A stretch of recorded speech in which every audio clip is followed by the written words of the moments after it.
अस्सलाम वालेकुम नाज़रीन, मैं हूं मोहम्मद हफीज़ ख़ान नए वीलॉग के साथ। आज 4 अप्रैल है 2022 की। नाज़रीन, आज के अगर हम अपना मंजरनामा देखें मुल्क का तो दो बहुत अहम चीज़ें हैं। एक तो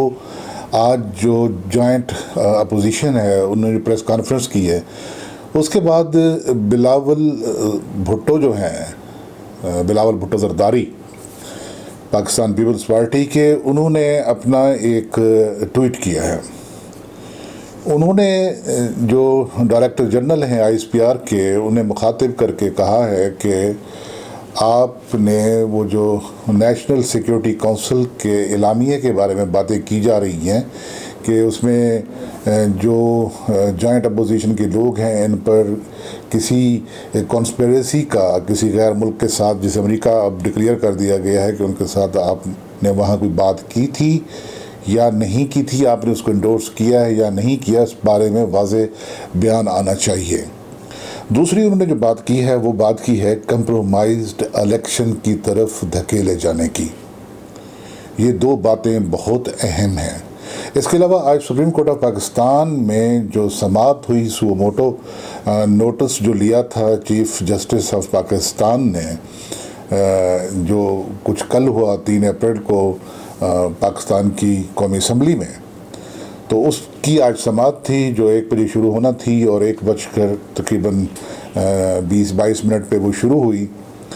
तो और कल के लिए उसे मौखर कर दिया गया है। तो उसमें जो पॉइंट अभी रेज़ हो रहे हैं और जो क्वेश्चन सामने आ रहे हैं कि आज जब उसका आगाज़ होने लगा था तो चीफ जस्टिस पाकिस्तान की तरफ से ऑब्जर्वेशन आई थी कि वो कोशिश करेंगे कि आज इसका फ़ैसला कर दिया, इस पर कोई हुक्म सुना दिया जाए।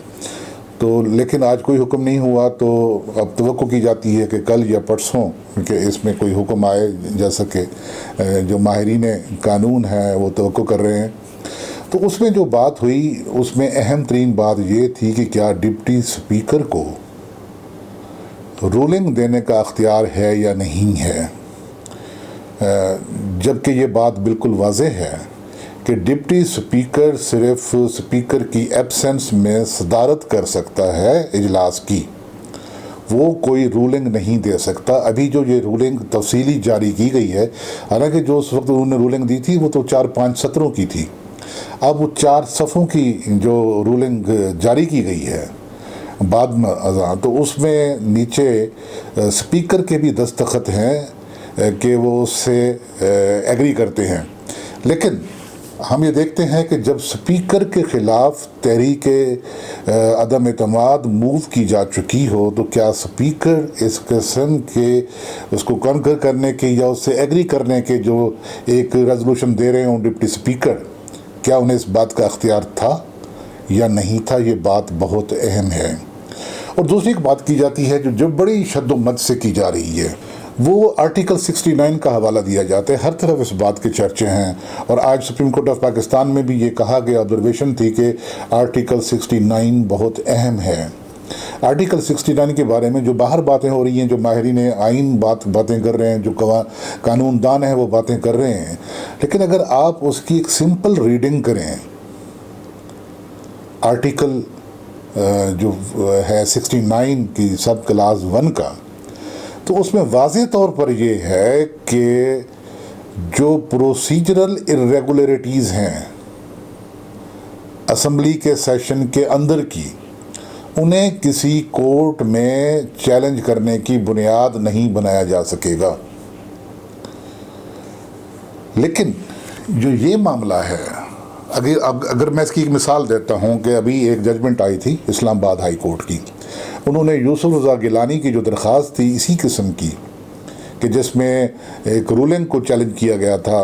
कि जो पैनल ऑफ जजेस में से जो मुज़फ़्फ़र अली शाह साहब सदारत कर रहे थे जब इलेक्शन हो रहे थे उसके चेयरमैन सेनेट के, तो उन्होंने उसको चैलेंज किया हुआ था कि उन्होंने मेरे 7 वोट गलत रिजेक्ट किए हुए हैं। तो वो प्रोसीजरल इर्रेगुलरिटी के ज़ुमरे में आती है कि उसमें जो वोट की मुहर लगी हुई थी वो दरमियान में लगी हुई थी 2 खानों के, तो उसे कैसे कंसीडर करना चाहिए। वो कोई इस किस्म की रूलिंग नहीं थी कि जिसमें अख्तियारात के इस्तेमाल करने या ना करने की बात की गई हो, जिसमें अख्तियारात के जायज़ या नाजायज़ इस्तेमाल करने की बात की गई हो। मैं ये समझता हूँ कानून के एक अदना से तालिब इल्म की हैसियत से कि जहाँ पर ये चैलेंज किया गया हो कि क्या स्पीकर को या डिप्टी स्पीकर को ये इन्वोक करने का अख्तियार था या नहीं था, कोई रूलिंग देने का अख्तियार था या नहीं था, प्रोसीजर से हटकर, प्रोसीजरल जो रेगुलरिटीज़ हैं, बेज़ाब्तगियाँ उनसे हटकर, तो फिर मामला इस किस्म का आ जाता है कि जिस पर अदालतें उसको टेकअप कर सकती हैं, वहाँ उनकी जुरिस्डिक्शन बन जाती है। क्योंकि अगर ये बात खुली छोड़ दी जाए, और इस बात को ये कहा जा रहा है ना कि इलेक्शन का ऐलान कर दिया गया है, आप इलेक्शन में आइए और इलेक्शन में हिस्सा लीजिए, आप खुद दावा करते हैं, लेकिन ये जो आर्टिकल 5 को बुनियाद बनाकर कि जिसमें मुल्क से और आइन से डिसलॉयल्टी को बुनियाद बनाकर 197 जो वोटर वो मेंबर हैं अपोजिशन के, उनकी लॉयल्टी को चैलेंज किया गया है कि उन्होंने एक अमेरिका के साथ मिलकर साजिश की है वज़ीर आज़म पाकिस्तान को उनकी रजीम को ख़त्म करने की। तो ऐसे में अगर इसको वैसे जाने दिया जाता है और इसको अनडू नहीं किया जाता, तो फिर इसके जो कॉन्सिक्वेंसेस हैं वो कल को पीटीआई को भी फेस करने पड़ सकते हैं कि आज जो जश्न मना रहे हैं पीटीआई वाले, उनको भी फेस करने पड़ सकते हैं। उसकी मिसाल सादा सी ये है कि अगर फ़र्ज़ करें इस साल इलेक्शन हो जाते हैं और इसको नहीं छड़ा जाता कि जो रूलिंग थी डिप्टी स्पीकर की, और उस इलेक्शन में फ़र्ज़ करें पीटीआई अपोजिशन में चली जाती है, कोई और जमात अलिफ बे जीम दाल वो जमात आ जाती है पावर में, और फिर पीटीआई की किसी रेजोल्यूशन पर, किसी मूवमेंट पर इस किस्म की रूलिंग दी जाती है स्पीकर की, तो ये बतौर प्रेसिडेंट इस्तेमाल होगी और फिर ये एक इस किस्म का आइन बन जाएगा कि जो एक डिक्टेटर का आइन होगा, वो पार्लिमानी जमहूरियत का आइन नहीं होगा। तो मैं समझता हूँ इसमें अगर इसको अनडू किया जाता है तो इसमें पीटीआई का भी फ़ायदा है। मैं इसमें बार बार ये कहता रहता हूँ कि ये आइन बड़ी मुश्किल से बना था 1973 का, और ये हमारी फेडरेशन की असास है, बुनियाद है, इससे हमारी फेडरेशन कायम है। अगर हम इसको एक कागज़ का टुकड़ा बना लेते हैं और उसके आर्टिकल से और उसकी क्लासेस से हम खिलवाड़ करते रहते हैं, तो फिर कल को क्या होगा, हर शख्स जो आएगा वो उसी तरह करेगा। हमने देखा था एक दौर कि जब हमारे यहाँ डिक्टेटर्स आया करते थे, ज़िया-उल-हक का दौर था, तो उस वक्त शरीफुद्दीन पीरज़ादा एक वकील हुआ करते थे, बहुत सीनियर वकील थे, 80-90 साल की उम्र के, और जब कभी कोई इस किस्म का डिक्टोरियल रजीम आता था तो शरीफुद्दीन पीरज़ादा उनकी हेल्प करने के लिए आते थे। लेकिन जो आज के शरीफुद्दीन पीरज़ादा बने हुए हैं,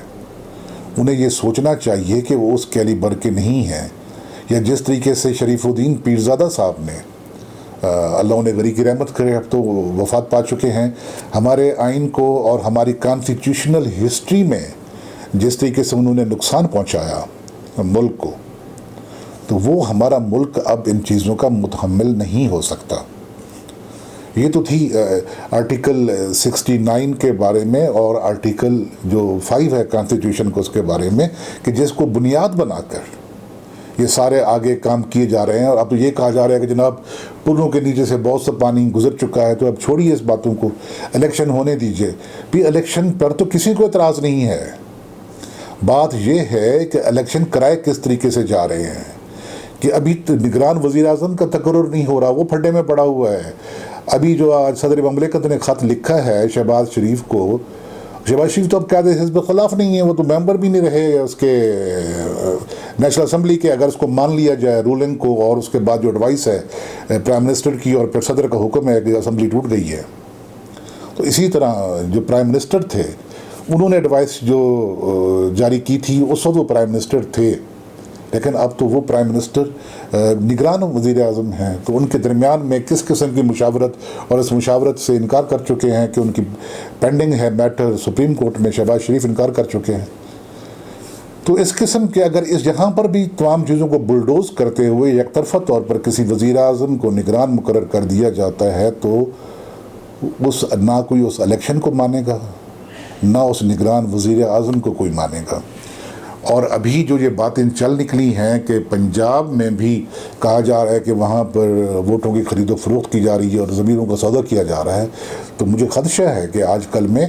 पंजाब असम्बली को भी डिज़ाल्व ना कर दिया जाए। और अगर पंजाब असम्बली डिज़ाल्व होती है तो कल कलाम फिर ये एक सवाल पैदा होगा कि क्या वहाँ के जो निगरान वज़ीर आला बनाए गए हैं उस्मान बुज़दार, क्या निगरान वज़ीर आला को ये इख्तियार होता है कि वो एडवाइस कर सके गवर्नर को कि असम्बली तोड़ दी जाए। एक जो बाकायदा वज़ीर आला होता है उसको तो अख्तियार होता है, लेकिन निगरान वज़ीर आला को कहीं ये अख्तियार नहीं है। वो तो निगरान सिर्फ अपना काम करता है, जो रोज़मर्रा का अहम काम होता है वो वही काम करता है। तो इस किस्म के जो आइनी बहरान कदम कदम खड़े किए जा रहे हैं तो उससे अल्टीमेटली नुकसान मुल्क का होगा, हम अलूफ होते जा रहे हैं। और आज ये जो बात की है, मैं उस तरफ आता हूँ,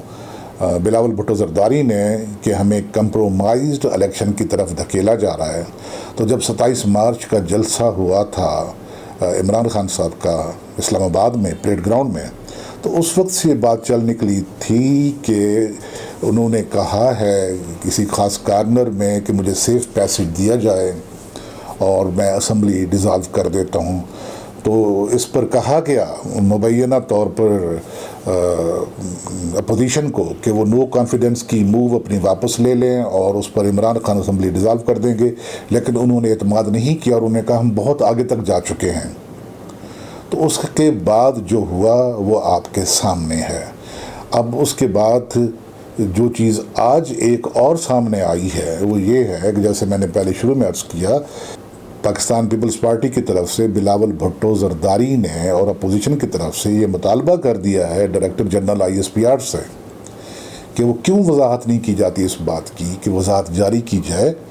कि आया जो एलामिया जारी किया गया था उसमें ये बात थी कि कोई साजिश में मुलव्वस हैं अपोजिशन के लोग अमेरिका के साथ और डिस्टेबलाइज किया जा रहा था यहाँ पर एक इलेक्टेड रिजीम को। तो इस पर अभी तक कोई नहीं आया। और एक बात और भी सामने आ गई कि जिन अमेरिकी डिप्लोमेट की बात को या मुबैना धमकी को बुनियाद बनाकर आर्टिकल 5 के तहत ऑर्डर पास किया गया है, उन्हीं डिप्लोमेट को जब हमारे सफ़ीर जिन्होंने 7 मार्च का एक ये ख़त मुबैना तौर पर लिखा था, केबल जिसे कहते हैं,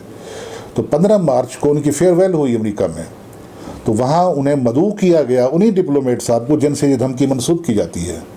वो आए और उन्होंने वहाँ आया और हमारे जो एम्बेसडर थे जिन्होंने ये केबल लिखी है मुबैना तौर पर, उन्होंने उनका शुक्रिया अदा किया, उनकी ताउन का शुक्रिया अदा किया कि उनके दौर में जो अमेरिका में वो रहे सफ़ीर के तौर पर, तो उनके साथ उनका बड़ा अच्छा इंटरेक्शन रहा।